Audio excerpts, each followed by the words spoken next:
Chandra astro OPD channel में आपका स्वागत करता हूं।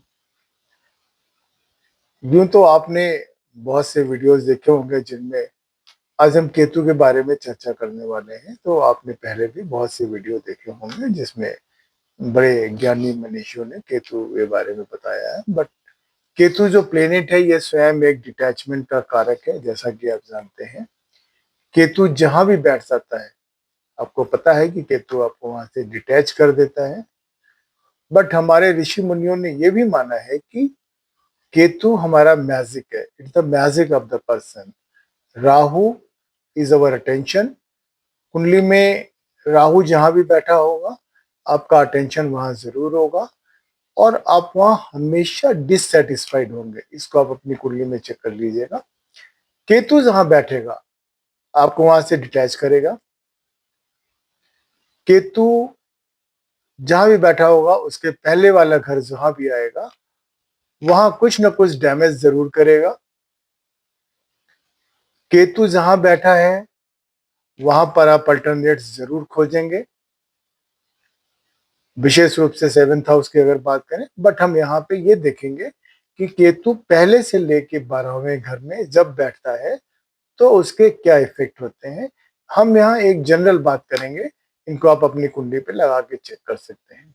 जैसे कि केतु अगर कुंडली के पहले भाव में बैठा है, तो आदमी वैरागी होता है, फकीर होता है, अपने आप से बातें करता है। और ऐसा प्रायः देखा गया है कि लोगों की डबल पर्सनालिटी होती है। ऐसे लोग अपने घर वालों पर भरोसा कम करते हैं, दोस्तों पर भरोसा ज्यादा करते हैं। बट यहाँ ये बताना जरूरी है कि दोस्तों पे जो भरोसा आप करेंगे, तो आपको धोखा मिलने की भी संभावना उतनी ही ज्यादा होगी। दूसरे भाव में बैठा हुआ केतु आपको परिवार में नहीं रहने देता है, घर से दूर जरूर ले जाता है। वैसे भी दूसरे भाव में अगर मैलेफिक बैठ जाए तो आपको पैसा ज्यादा मिलता है। ये आपको दांतों की तकलीफ भी देता है। साथ ही साथ 2nd हाउस में जो केतु होता है, ये एक इंफीरियरिटी कॉम्प्लेक्स भी देता है और आदमी को अपने फेस को लेके बहुत सजग होता है। मैंने प्रायः देखा है कि ऐसे लोग बार बार पूछते हैं, मैं देखने में कैसा लग रहा हूँ, मैं देखने में कैसा लग रहा हूँ।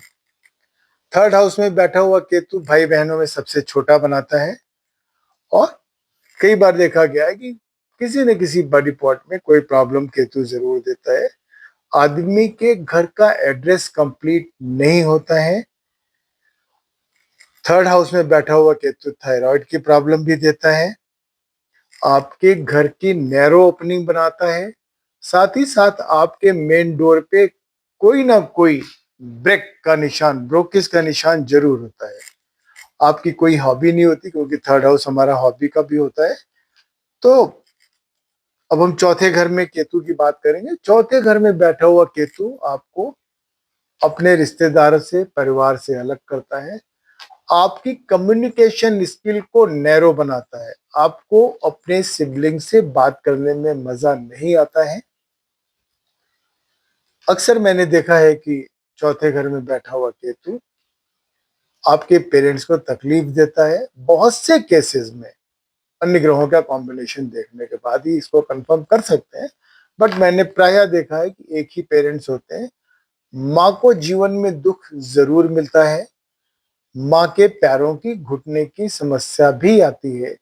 और चौथे घर में बैठा हुआ केतु आपको मेल संतति 34 साल की उम्र के बाद देता है। साथ ही साथ मैंने ये देखा है कि चौथे घर में अगर आपका केतु बैठा हुआ है, तो आपको कई शहर घुमाएगा, बहुत से लोगों से मिलवाएगा और आपकी इमेजिनरी अपने घर के इंस्ट्रूमेंट से बात करने की आदत देगा। फॉर एग्जाम्पल, आपने देखा होगा एक ऐड आता है जिसमें लोग अपने फ्रिज खोलते हैं सुबह, तो फ्रिज से कहते हैं कि good morning, how are you. इस तरह की हैबिट्स देता है। चौथे घर का केतु, जैसा मैंने शुरू में बोला कि मैजिक देता है।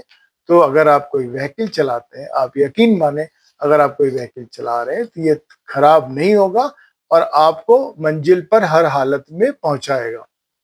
मुझे एक दो लोगों ने ऐसा भी बताया कि उनकी गाड़ी में पेट्रोल कम था और वो अपने व्हीकल से चले, तो उनके व्हीकल ने उनको मंजिल पे जरूर पहुंचाया। वो इसको एक चमत्कार मानते हैं। बट मैं ऐसा मानता हूं कि अगर चौथे घर में केतु बैठा है तो ये चमत्कार आपके साथ भी होने की संभावना है। पांचवें घर में बैठा हुआ केतु अच्छा नहीं माना जाता। ये संतान में ब्लॉकेज देता है, मतलब संतान होने में थोड़ी सी दिक्कत देता है, और कई बार डिलेड संतान होती है, कई बार संतान होने के चांसेस कम हो जाते हैं। साथ ही साथ ये एक बार जीवन में आपको पद से गिराता जरूर है, आपको कुर्सी देगा, मान सम्मान दिलाएगा, लेकिन एक बार कुर्सी खींच लेगा। इसलिए अक्सर मैंने ये भी देखा है कि जिन लोगों का केतु पांचवें घर में होता है, आप खुद भी अपना चेक कर लीजिएगा, कहीं आपकी कुर्सी टूटी हुई तो नहीं है। अगर ऐसा है तो अपनी कुर्सी ठीक करा लीजिए और अपने को मजबूती से कुर्सी पर जमा कर बैठिए। छठे घर का केतु बैकबोन का इश्यू देता है, स्पाइनल कॉर्ड में प्रॉब्लम जरूर देता है। कहीं कहीं मैंने देखा है अन्य कॉम्बिनेशंस के अलावा ये किडनी की समस्या भी देता है, अंडर पेड रखता है। बट ऐसे लोगों की दुश्मन, ऋण, रिपु और शत्रु, ये तीन जो चीजें आप जानते हैं, इनके ऊपर इनको विजय भी दिलाता है। तो ये हमेशा विजय की ओर इनको अग्रसर करता है। तो ऐसे कह सकते हैं कि ये शत्रुहंता योग होता है।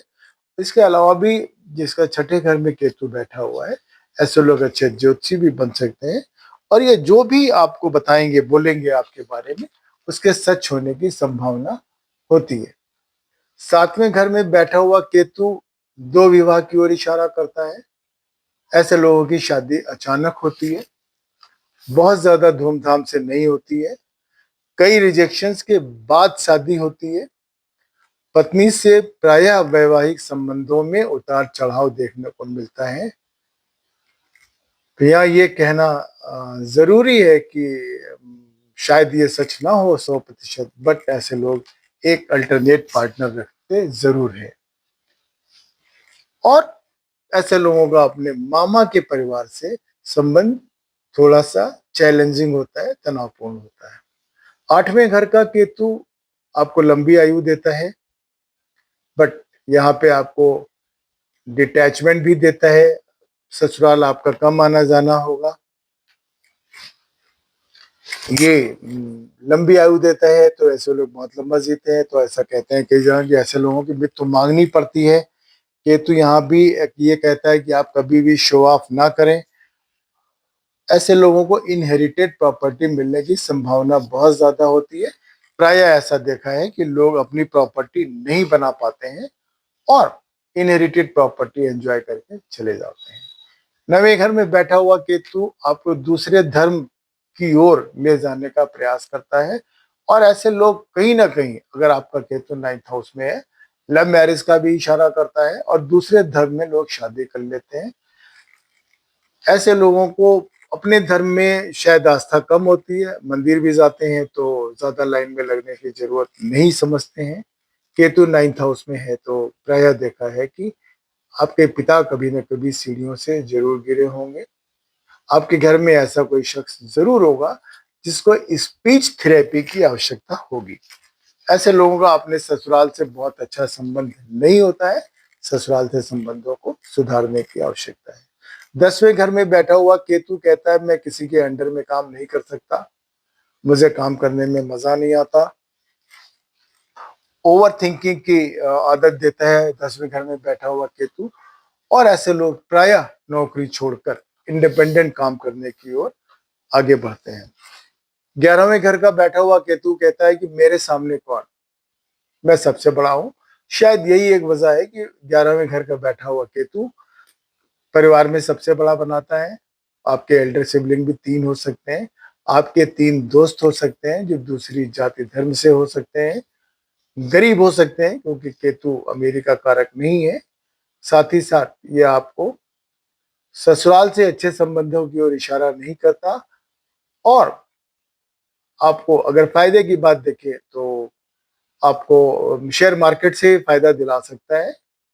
फादर की फैमिली से डिटैच करता है 11वें घर का केतु, और ऐसे लोग कल्पना में अपने आप को राजा समझते हैं। फादर की प्रॉपर्टी में इनको हिस्सा मिलने की संभावनाएं बहुत कम होती हैं। 12वें घर का केतु जैसा हम सभी जानते हैं मोक्ष प्रदान करता है। अगर आपके 12वें घर में केतु है तो आपको मोक्ष जरूर मिलता है, बट साथ ही साथ ये आपको समाज से कट कर देता है, आपको सोशल मीडिया से बिल्कुल कट कर देता है 12वें घर का केतु।